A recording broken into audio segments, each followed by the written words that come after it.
घर आए मेहमान। नरेश अपनी पत्नी सोनी और अपनी माँ के साथ रहता था। गर्मियों की छुट्टी में नरेश की बुआ फूफा अपने लड़के मोनू के साथ उनके घर रहने आए। घर आते ही फूफा जी नरेश से बोले कि यहाँ तो बहुत गर्मी है, घर में कोई एसी नहीं है क्या?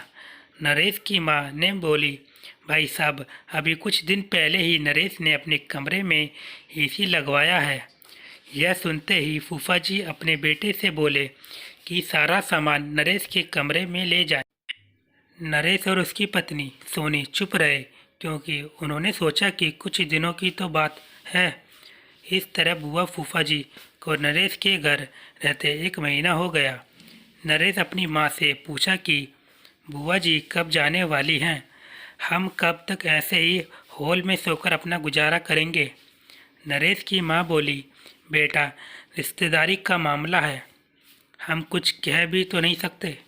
नरेश की पत्नी सोनी बोली, वह सब तो ठीक है, लेकिन उनका छोटा लड़का मोनू सारा दिन घर में उधम करता रहता है। कल तो उसने हमारा नया सोफ़ा बुरी तरह फाड़ डाला। नरेश इस बात पर बहुत गुस्सा हुआ कि नया सोफ़ा फाड़ दिया। वह अपनी पत्नी से बोला, तुम मोनू को ऐसा करने से रोकती क्यों नहीं?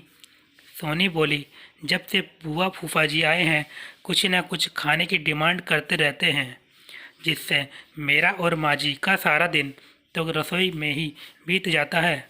नरेश ने कहा कि मैं अभी जाकर फूफा जी से पूछता हूँ कि वह आखिर कब जाएंगे। नरेश ने बातों बातों में फूफा जी से कहा कि फूफा जी 1 महीना हो गया है, आपकी जॉब की छुट्टियाँ तो ख़त्म हो गई होगी ना? फूफा जी बोले, नरेश, मैंने जॉब तो कब की छोड़ दी, अब मैं बिजनेस करता हूँ और अब मैं इस शहर में भी कुछ बिजनेस खोलने की सोच रहा हूँ। पहले इस शहर को अच्छे से समझ लूँ, जिसमें 2 से 3 महीने तो लग ही जाएंगे। यह सुनकर नरेश समझ गया कि फूफा जी अभी जाने वाले नहीं हैं। उसने यह बात अपनी पत्नी और माँ को बताई। सोनी बोली, जब घी सीधी उंगली से ना नहीं निकलता तो उंगली टेढ़ी करनी पड़ती है। इनके साथ भी कुछ ऐसा ही करना होगा। आप यह काम अब मुझ पर छोड़ दीजिए। उसी रात बुआ और फूफा जी छत पर थे, तभी उनका लड़का मोनू चिल्लाता हुआ उनके पास गया और बोला कि मैंने अभी एक चुड़ैल को देखा है। तभी एक चुड़ैल वहां आ गई और बुआ और फूफा जी को बोली कि तुम में से कौन पहले मेरा भोजन बनना चाहेगा। चुड़ैल को देखकर वे बहुत डर गए और उस घर से भाग गए। उनके जाने के बाद सोनी ने अपना चुड़ैल का मुखौटा उतारा। बुआ के परिवार के जाने के बाद सबने चैन की सांस ली। सोनी की सास ने सोनी से कहा कि तू तो बड़ी अच्छी चुड़ैल बनती है। यह कहकर सब हंसने लगे।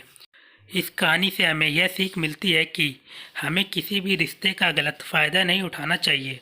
जिस तरह बुआ के परिवार ने अपनी रिश्तेदारी का गलत फ़ायदा उठाया और दूसरों को परेशान किया। Thank you.